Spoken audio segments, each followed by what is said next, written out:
You're listening to the micro version of the Savage Lovecast. www.savagelovecast.com. If you're stuck in a relationship quandary, or if you're looking for sexual harmony, well, there's nothing you can't ask on the Savage Lovecast. You all know how I love me some science, how I love me some empiricism, some data. So it was with some shock and alarm that I read headlines all over the web last week advising people to run from anyone who is friends with an X. It was on Esquire, it was on Elle, it was in The Guardian, Vice, BBC, everywhere. Run! If you're with somebody, if you're dating someone, and he or she, but mostly he, is friends with an X, run. That person is a dangerous psychopath. Now, this contradicts advice that I've given routinely, that when you are with somebody, you're dating somebody, and they're on good/friendly terms with an ex, not creepily close, not still fucking the ex, not spending all of their time with the ex, not dumping loads in you and then cuddling on the sofa and watching Game of Thrones with the ex, but on good friendly terms with the ex, that this is a good sign. Most of the people that we date over the course of our lives are going to be exes, because you date a lot of people, some of us marry a lot of people, Donald Trump, and you end up with, if you're lucky, one person for the long haul. So we have a lot of exes. Be good if we could be nice and decent to our exes and on good terms with them. And I've always told people that if someone speaks ill of all of their exes, if all of their exes are bitches and whores, or all of their exes are bastards and assholes, they're the common denominator in a lot of shitty, fucked up relationships. They're probably the bitch/whore/bastard/asshole. And you should run from that person. So I was alarmed to see this advice everywhere, based on science, on data, suggesting, on this new study, suggesting that I had been wrong lo these many years, and that I would have to walk this advice back on a podcast and eat crow. And then I did what we should all do. I did what apparently none of the reporters who kicked out these stories did. I read the study. And not only did I read the study, I called the lead author of the study, the person who conducted the study, to ask him if he and his colleagues really thought that this was the case, if he thought that his study suggested that people should not date their exes, or anyone dating an ex is a psychopath. And he said, no, absolutely not. The study has been misreported. So the author of the study, Justin Mogilski, PhD candidate at Oakland University, and his study, which was headlined everywhere, the boiled down takeaway for headline writers at blogs and newspapers everywhere, was run from any guy who is friends with his ex. Here's the actual title of the study: Staying Friends with an Ex, Sex and Dark Personality Traits Predict Motivations for Post-Relationship Friendship. Post-relationship friendship, add that to your acronyms, PRFs, post-relationship friendships. And what they found in conducting this study, that there were 7 broad reasons why people might remain friends with their exes. And all they found was people with quote-unquote dark personality traits, not psychopaths, not serial killers, not monsters.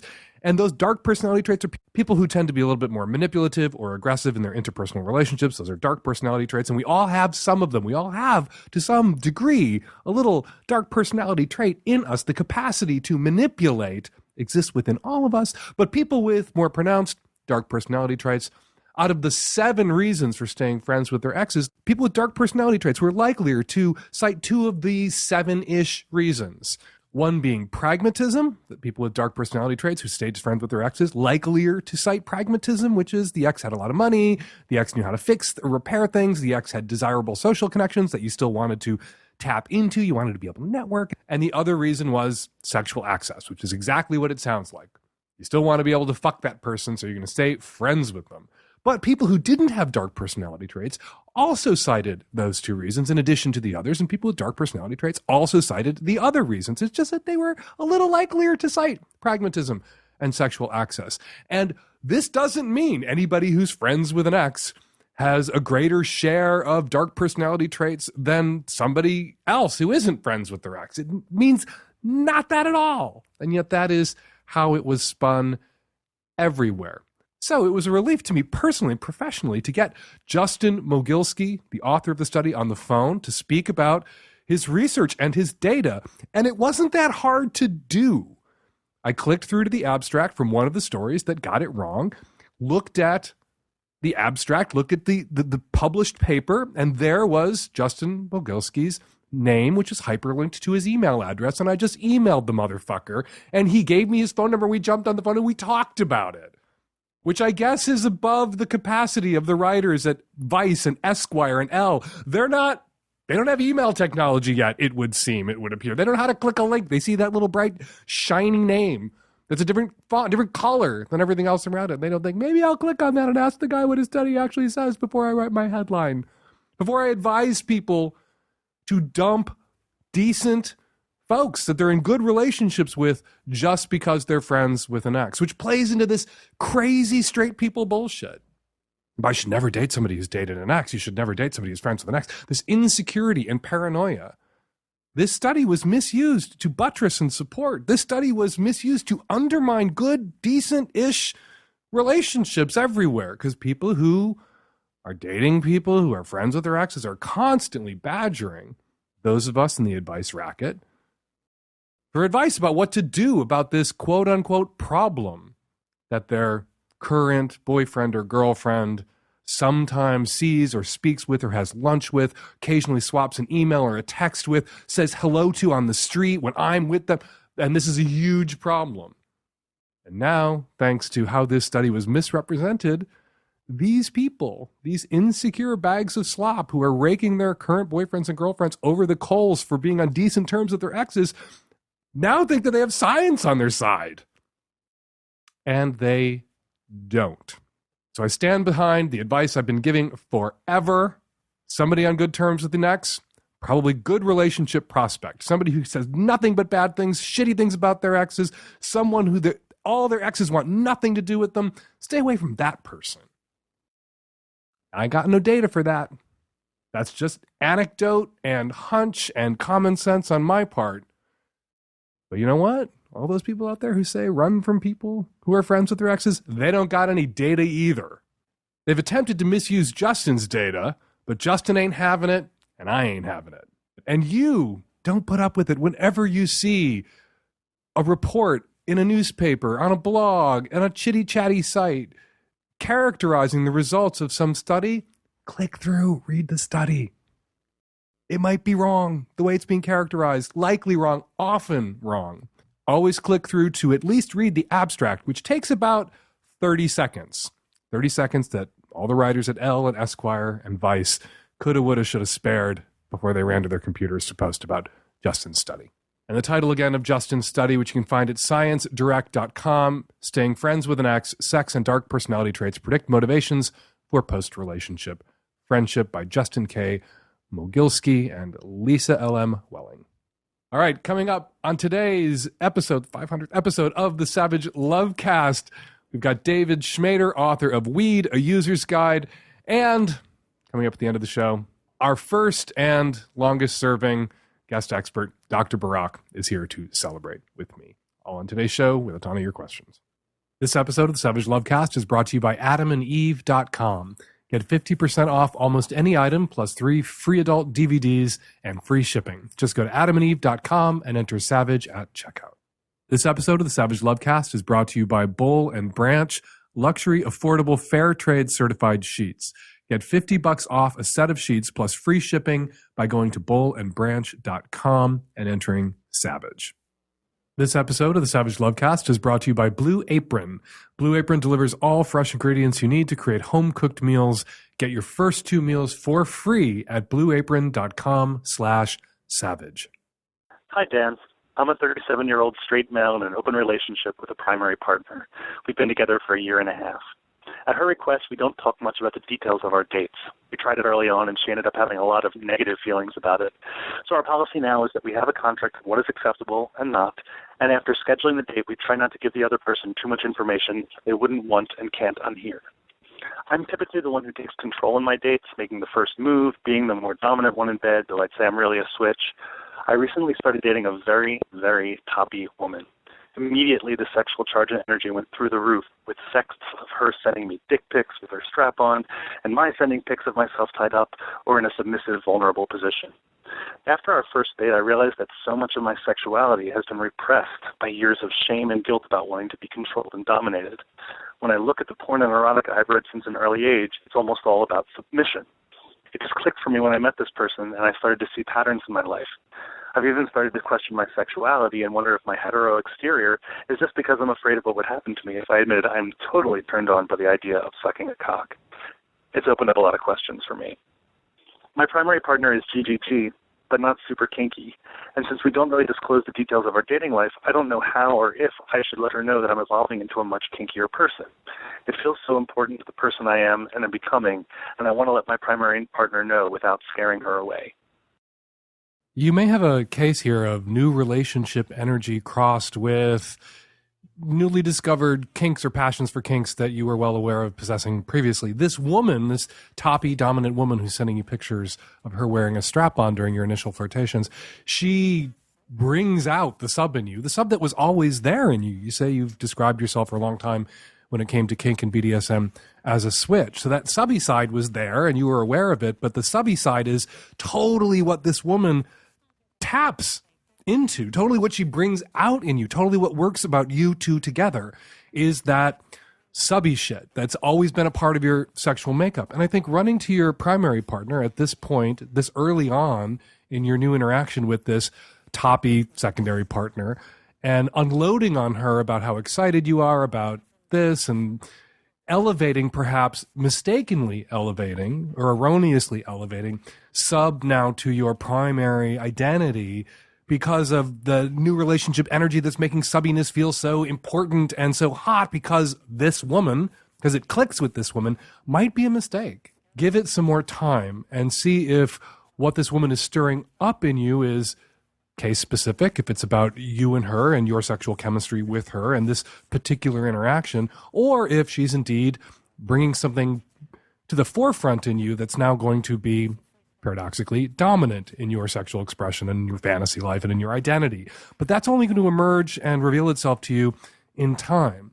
Let this new relationship run its course. I don't mean let it end or wait till it ends, because maybe it won't end, but let the new relationship energy thing drain from it and see then if indeed she's drawn something to the fore that is now dominant, your submissiveness now dominant, or if it was just about her. The intensity of your new experience of your submissiveness is just really about her, and it's special and it's unique to her, and therefore not necessarily something that you need to violate the no TMI DADT relationship or arrangement that you have with your primary partner. And then you'll know if it's something, this newly dominant submissiveness that you've unearthed with this woman, you'll know then if it's something you need to violate your no TMI DADT arrangement with your primary partner by disclosing. Hello, Dan. I am a straight Black American man. I'm going to get quickly to the reason why my race is important here.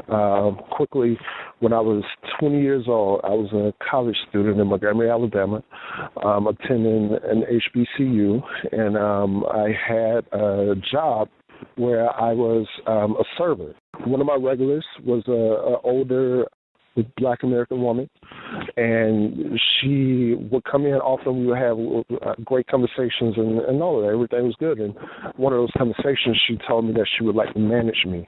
At the time, I had no idea what she was talking about. So the next time she came in, she explained it, and she said she wanted me to be an escort. I'm from a very small town in Alabama. Before I even got to that kind of country city, which was Montgomery. So I didn't really understand what this was. I didn't know what was going on. She explained what it would be, and I'm not going to lie, as a young male, I was like, yeah, fuck yeah, sign me up, right? She didn't promise me a lot of money, but she said she would promise me clients and that I would get paid. And as a college student, almost any money is a lot of money to you, right? So she said she chose me because I hold good conversation. I was knowledgeable about things, and I was charming. So she figured that would be attractive to some of the clients. She also wanted to know how well endowed I was. So I had to do that as well. So one of my very first clients was an older white American lady. Before we really got into anything later that night, she asked me, one of the first questions was, are you sure you're willing to do anything to please me? And I said, absolutely. That's just what I'm here for. And she drove to this house. I didn't know that it was the house that she shared with her husband. And as soon as we get upstairs to the bedroom, her husband was sitting there facing the bed. As a younger black American male in Alabama in the deep woods, I was afraid. I'm not going to lie, I was. I didn't know what was going to happen. And she told me that he wanted to watch me fuck her. Still kind of bizarre to me from being where I was from at the time, but I went along with it. And early into what was going on, he got comfortable with calling me nigger constantly, telling his wife to fuck that nigger dick and fuck my wife, you dirty nigger boy, and stuff or whatever. And each time it would slow down my momentum of what was going on. She assured me that he isn't racist. It's just something that he liked to do, he liked to say. Because of that, I got 3 more clients who like to pick younger black American males and call them nigger while they have sex with them. And I've suppressed those memories for a long time, and up till now they're just starting to come back, and I'm starting to feel really guilty, kind of dirty, or whatever, that I let that happen. I'm trying to figure out, like, how should I process this? How should I feel about this now? And I'm a husband and a father. Like, I don't think that husband and father means that I shouldn't have done the stuff that I did back then, but how do I process this now? You should process this not as something that you did that was terrible, but as something that was done to you that was terrible. That this was sprung on you after you'd already kind of bought in when you were servicing your clients, and they had this agenda that went to a very dark and emotionally tricky place, and they just went there without your consent. You were in the moment, you were violated by this guy, psychologically violated by this guy and his wife. And then, you know, it doesn't matter that she assured you that he isn't racist, which you can't know for sure. Maybe he is, maybe he isn't. Clearly his fantasies are impacted by our racist culture and racist messaging and images and stereotypes about black men, and that aroused him. And there are people who are turned on by these kinds of racially charged cuckolding fantasies who are absolutely racists. And there are people who are turned on by these racially charged cuckolding fantasies who are absolutely not racists. If they wanted to do this with you, if these other couples that then booked you also wanted to do this with you, they needed to have a conversation with you in advance of the sex play and obtained your consent and made sure that this was okay with you and okay for you, a place that you could go, a role that you could play, a word that you could hear without feeling demeaned, degraded, diminished, damaged. They didn't do that. And so they took advantage of you. They violated you. You were violated. That's how you should understand and process this. There's been a lot written about cuckolding. There are features at Nerve and Salon, at Vice, at The Atlantic. If you do a little searching around the term cuckolding, well, if you just search the term cuckolding, you're going to find a whole lot of porn.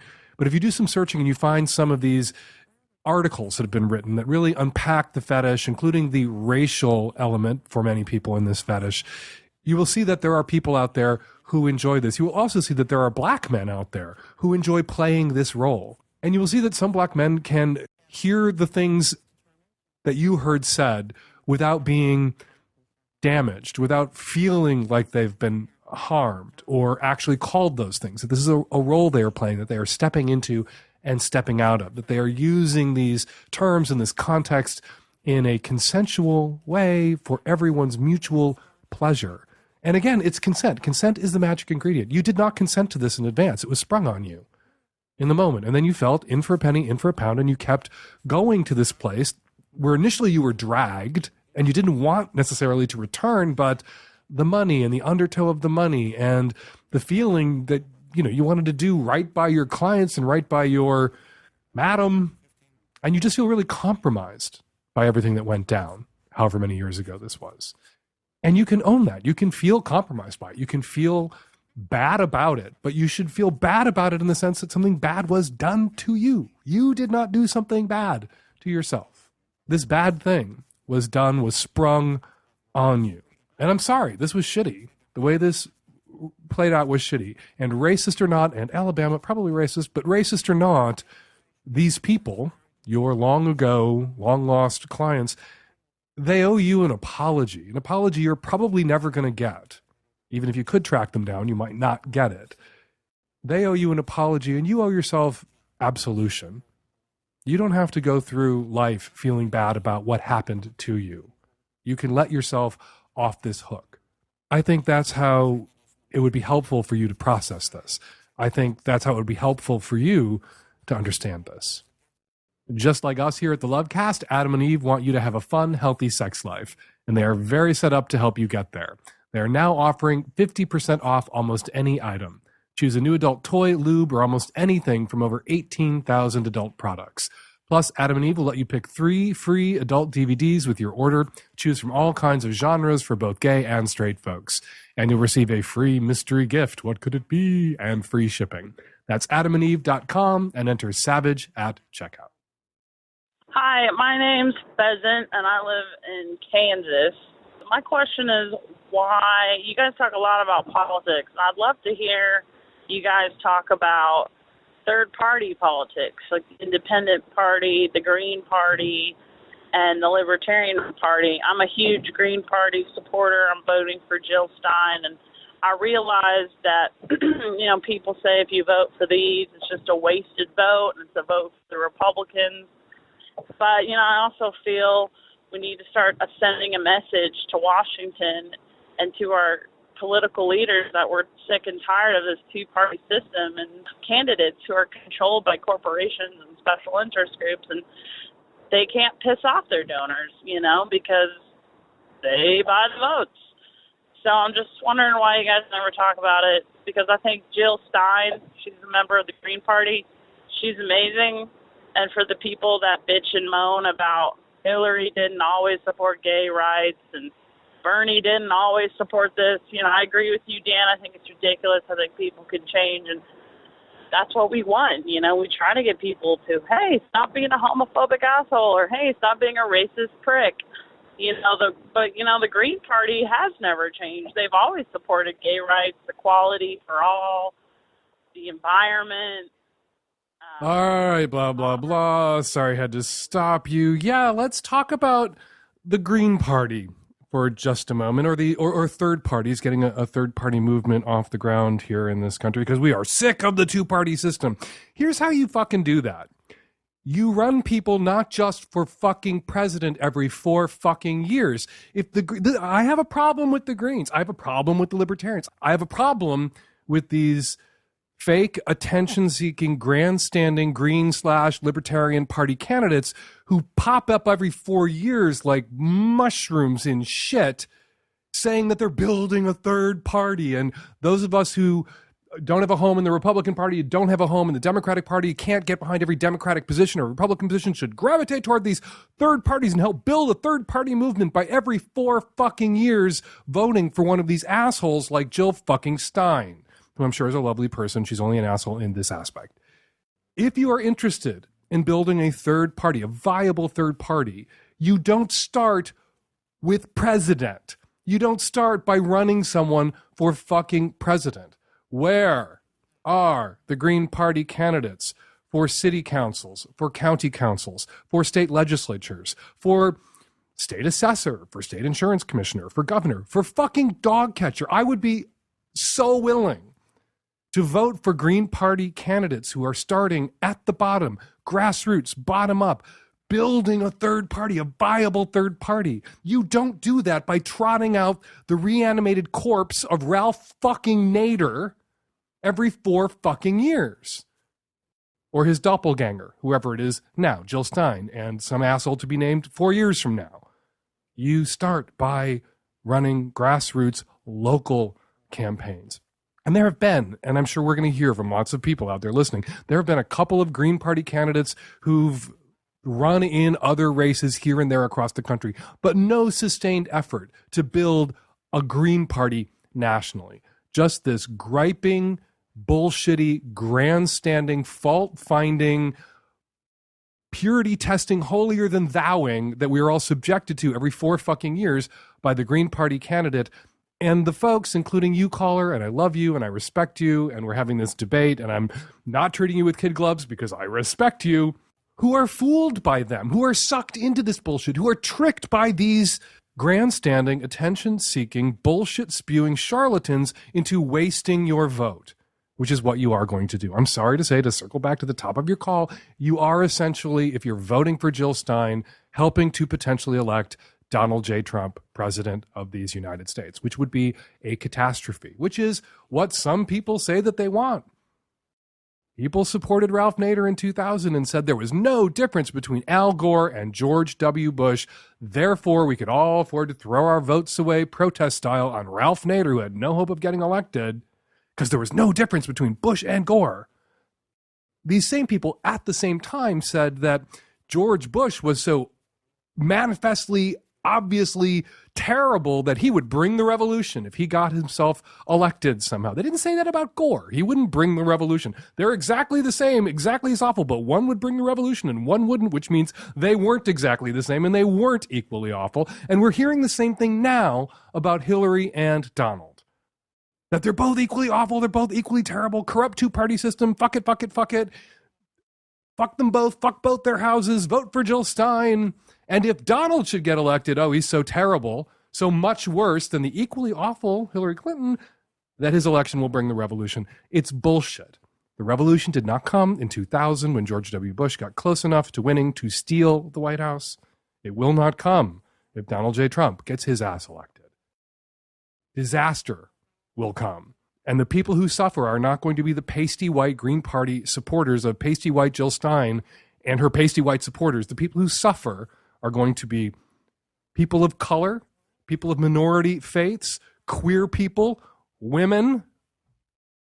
Don't do it. Don't throw your vote away on Jill Stein / vote for bank shot style Donald Trump. And if you want to build a viable third party, more power to you. I could see myself voting for a Green candidate for president in 25 years.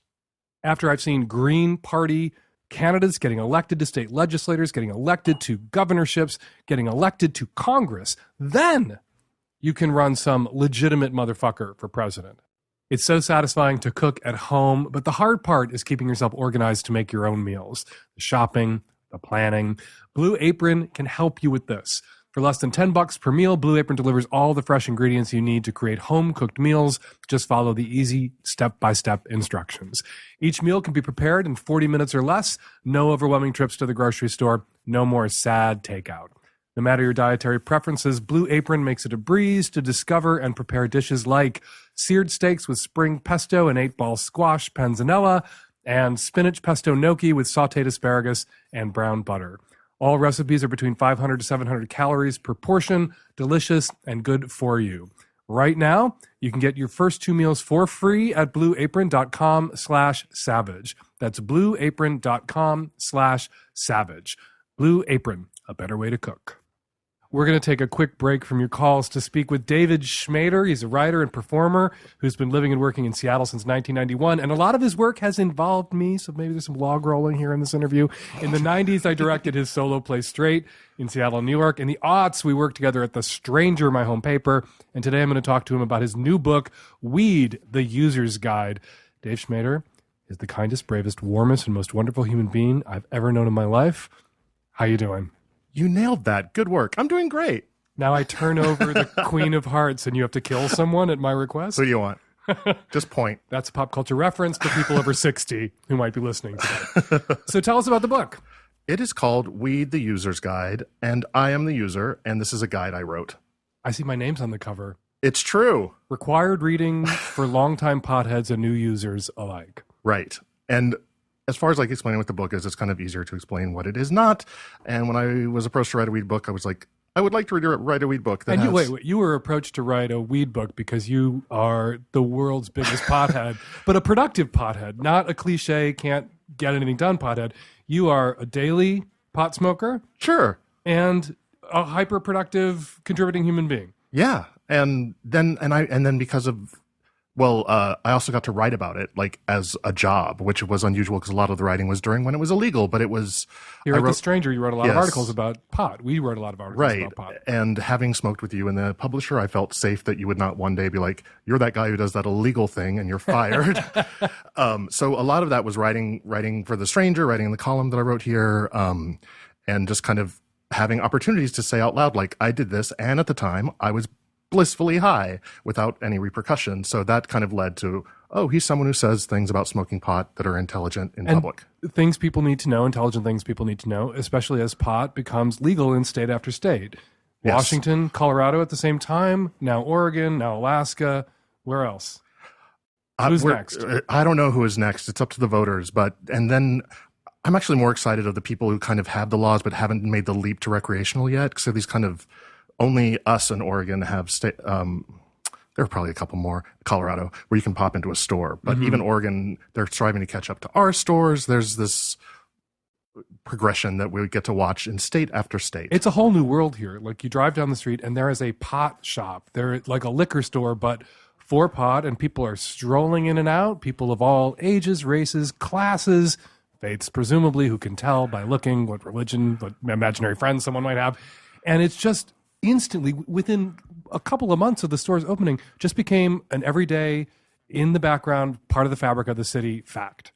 Yeah. Pot stores. After how many decades of this idiotic war on drugs? How many decades of, I want to smoke this joint, but I don't want to get seen, and you don't want the neighbors to smell it, don't want to get in trouble with the police. And now there's the pot shop on the corner, the little shop on the corner selling pot. It is amazing. It is amazing. And I wonder if there will be it'll be interesting, like traffic statistics for the past 5 years of work. There's going to be way more tickets for driving under the speed limit. I've just heard about that from drivers of like, there's this thing where a stone driver, they're really trepidatious, they're really slow, they're all like, everyone's suddenly 90 and out for a drive, and maybe they'll be plowing through farmers markets like a 90-year-old soon, but hopefully not. No, yes. Oh, is this a pro farmers market podcast? Yes, you should have warned me. We're very pro. We don't want to see the squashes squashed. What are the 3 things people should know about pot, legal or illegal? Don't believe what the government's told you thus far. Maybe they'll get better about it. Who has? Who believes what the government has told us about pot? We would be shocked, but remember that terrifying moment when it was one of the early Republican debates where everyone marched out these arguments like it was 1972? They're like, pot will kill your baby in the crib. 1972 is actually pretty good for a Republican debate. It's usually 1922. They were going more with like old school, like the pre-Reagan, but just like old school war on drugs stuff where pot was as bad as PCP, as bad as heroin. Mm-hmm. And I was shocked to see it was, what was the lady who fell off the stage? Carly Fiorina. Her. She's so good at falling off stages. She's right up there with Gary Bauer and Bob Dole. Her and Chris Christie both often come out with this stuff where you're like looking at your watch going, what? Are you kidding? You're just talking about weed in that way that no one who has ever met anyone who's ever smoked weed can ever believe. Okay, that was number 1.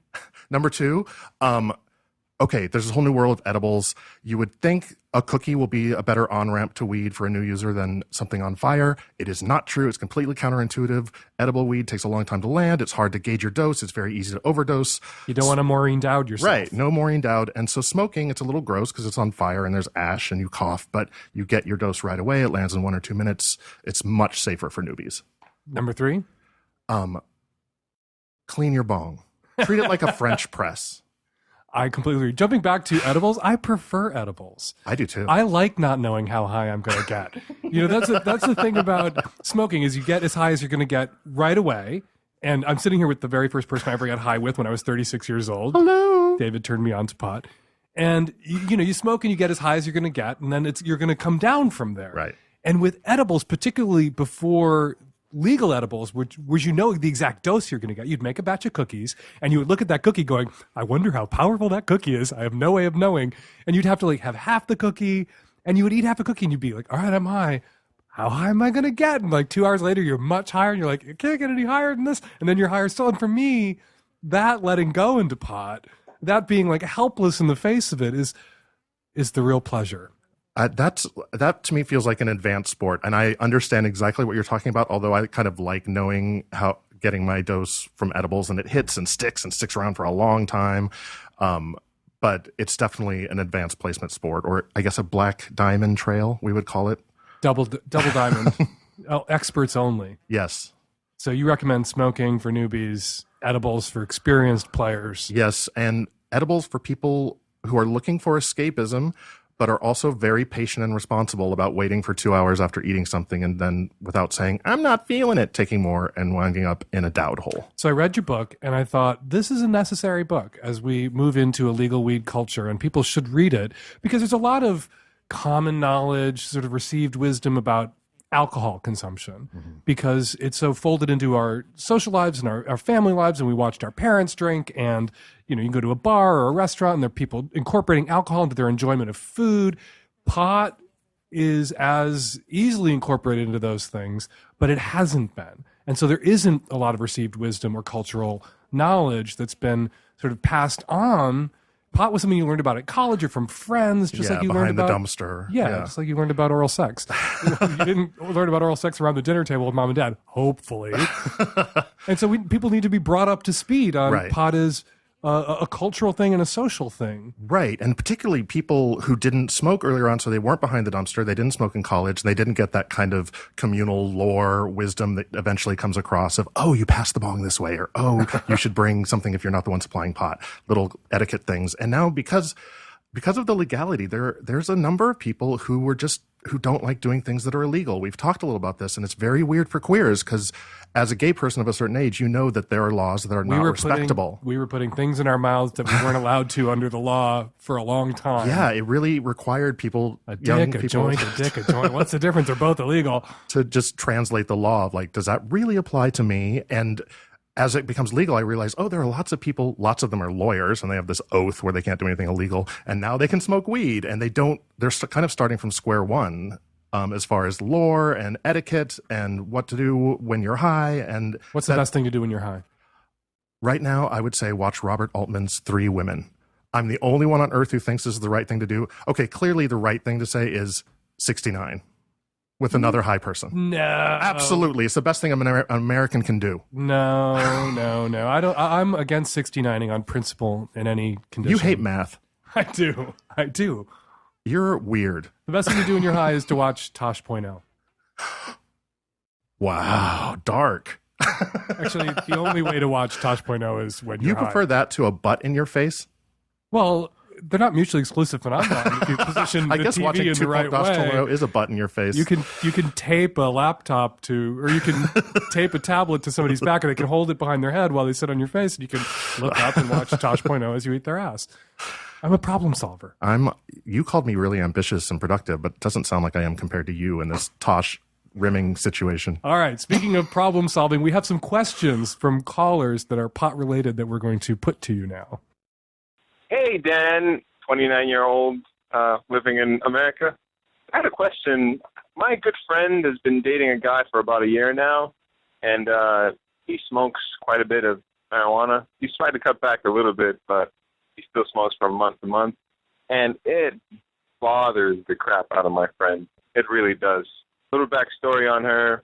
Her dad used to smoke quite a bit, and it kind of, drove a wedge between her and her dad, and now she's kind of having issues with that. And I keep telling her that it's not a big deal. If her boyfriend finds a way to, hide it better or whatever, then it shouldn't be a big deal, but just can't handle it. So, if you could shed any light on that, I would be really, really appreciative. I don't know what to do. Can someone smoke too much pot? Yes, absolutely. It's an expensive thing. It can rob you of kind of personal agency. There's all sorts of things. You can do all sorts of things too much for the wrong reason. Okay.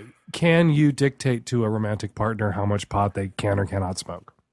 I would aim for more specific needs that are going unmet than just, especially since this woman's response to weed is so emotional, and it's hard to argue with that. And it's tied to a lousy childhood that she associates with her awful. shitty parenting shittily because he was smoking so much pot. Maybe he was smoking too much pot and it impacted his parenting and made his parenting shittier. And she's looking at this boyfriend thinking, how shitty a boyfriend is he going to be if he smokes so much pot? Now you. 50% of that, I would have guessed, would be like the smell. And if he could simply move to edibles, she could avoid an entire world of past trauma because of the smell of her old stinky dad who was emotionally unavailable. The sense memory. Yes. I think it's also what I recommend to people who smoke too much weed is move to edibles. You have to be patient. You have to wait. You have to actually pay attention to how you feel. It's not just, I think a lot of over pot smokers, I know it's been the case with me, is like, I hate cigarettes, but it's like, do I just love smoking? There is something beautiful about having a puff. Mm-hmm. And the times I've smoked too much pot is because I was smoking kind of habitually. The ritual of smoking. Right. And once I moved to like, oh, no, really check in with like how much dose gives you what feeling you like and having to pay attention to that instead of the obliterating bong hits until the end of the world feeling. Would it be fair for this woman to say to her boyfriend or for this man to say to his friend and encourage her to say to her boyfriend that he has to pick between pot and her? Absolutely. You think that's fair? Yeah. And if he can't, like, if someone gave me that throwdown, I'd be like, bye. You would pick pot. Yeah, well, because I would want someone, who probably enjoyed pot too for that 69 reason. Which is the only condition. Maybe that's what makes 69ing work. Maybe if both people are high, then you can 69. Would you keep dating short people? What's going on? Do you just miss? I just think it's an impractical, unpleasant sex act. Blow or be blown. But to blow and be blown at the same time, like your focus is just so divided in a not pleasant way.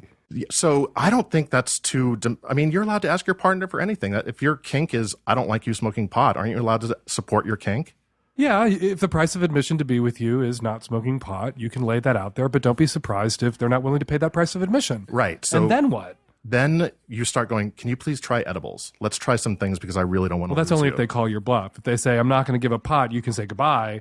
Or if they say, I'm not going to give a pot, you can say, then you can start bargaining. Right. Maybe this bargaining happens before the ultimatum of like, hey, maybe my response is really tied to the smell. And like, if he worked at a garage and came home with oily nails like her dad, that could be as much of an trigger. Unpleasant. Yeah. Go ahead, use the word trigger. What I find interesting about this question is the caller doesn't point to anything that is deficient in the relationship. Like when he's high, he doesn't pay attention to her. He forgets to call. He doesn't eat her pussy. Like there's no rolling out of how the pot is negatively impacting the quality of their relationship.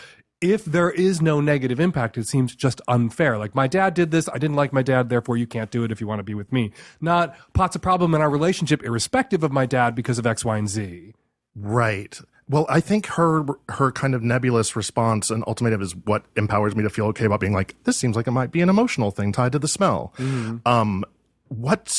And that seems fair. You could never date a cigarette smoker, could you? No, ever. I don't think I couldn't either. And there are lovely people who are cigarette smokers. Some of the smartest, finest people do this stupid thing with their mouths. Stupid, disgusting, smelly, gross. Expensive, killing thing. Yeah. So I think there could be some productive bargaining because her response seems so tied to this vague smell of the past. Daddy issues. Yes, which are huge. Just because there's a clever name doesn't mean they're not terrible. So, yes, what's the question? I forgot. It went in my pothole, man. The book is Weed, the User's Guide, a 21st Century Handbook for Enjoying Marijuana by David Schmader. Go online, order one now. It is as funny as David is and as informative as I struggle to be. Thank you for having me on your show, Dan. It's so good to see you. It's good to see you, too. When you make your bed more comfortable, everything you do in it is better. Boll & Branch set out to make your bed more comfortable so you can sleep better by making luxury linens that cost only a fraction of what you'd pay elsewhere. Their sheets are so soft, you're going to have to feel them yourself. That's the true test. And once you do, you will not want to get out of bed. But you can only get their sheets in one place. That's boooorrring.com, where you know you're paying for quality, not department store overhead. You're getting $1,000 sheets for just a couple of $100. Go online to Boll, that's Boll, and branch.com. And they'll let you try them risk-free for 30 nights. If you don't love them, they'll let you send them back. You have literally nothing to lose. And it gets even better. Go to boooorrring.com today for 20% off your entire order. Sheets, towels, blankets, duvet covers, everything, plus free shipping. And all their products come beautifully packaged in their signature boxes. Go to boooorrring.com for 20% off your entire order and use promo code SAVAGE. That's boooorrring.com, promo code SAVAGE. Hi, Dan. I'm calling regarding the call in episode 499 from the girl who found the guy who she was dating on the internet might be a sex offender. I only wish you had asked her to have the conversation where she kind of calls him out in kind of a public place like a restaurant or a cafe. She sounded like a smart person, and I think she would probably do it. But let's say they were to have it at his place or her place where they're just kind of alone by the two of them. What's to say that he doesn't become one of the statistics that she would then rattled off about repeat offenders? I don't know. Just a thought. And we're going to leave it. Actually, we're not going to leave it there quite yet. We have to acknowledge a big thing, a big deal, a big anniversary here at the Savage Lovecast. This is our 500th episode, our 500th installment of the Savage Lovecast. I want to thank Nancy Hartoonian, the producer of the Savage Lovecast since week one. I want to thank the tech-savvy at-risk youth. And I want to thank Barak Gaster, who is our oldest, longest-serving regular guest expert who joins us in the studio today to help celebrate. So good to be here, Dan. So good. So I have a bottle of champagne, which now I know to be medically necessary because I saw reports everywhere of this study that showed that drinking 2 to 3 glasses of champagne a day or a week, I'm just going to go with a day, could stave off dementia and Alzheimer's. So I hope you will join me, Dr. Barak, in having some celebratory but also healthful dementia forestalling champagne to mark the 500th episode. Cheers. So, who knew about the health benefits of champagne? I didn't, and after reading this study, Dan, I still don't. Oh no, don't hit me with your science and your facts and your empiricism and your data on what's supposed to be a happy celebratory occasion. I mean, everybody wants to stave off memory loss. Like the number one thing that people are the most afraid about is losing their memory and losing their acuity, their cognitive acuity as they get older. And so they should be drinking champagne. And what better way to do it celebrate? All of you out there listening should drink some champagne to celebrate. But it's just not true, Dan. It's just not true. It's this is such a crappy study. That this is 24 rats that were aged rats. So they were 15 months old rats, and there were only 24 of them. But of so those, a small sample size. A really small sample size. Of rats, not humans. Of aged rats. Only 8 of the 24 even got champagne. So there were 3 groups. There were 3 groups of 8 rats. One group got champagne. One group got sort of fizzy, sugary water. And another group got fizzy, sugary water with a little bit of alcohol added.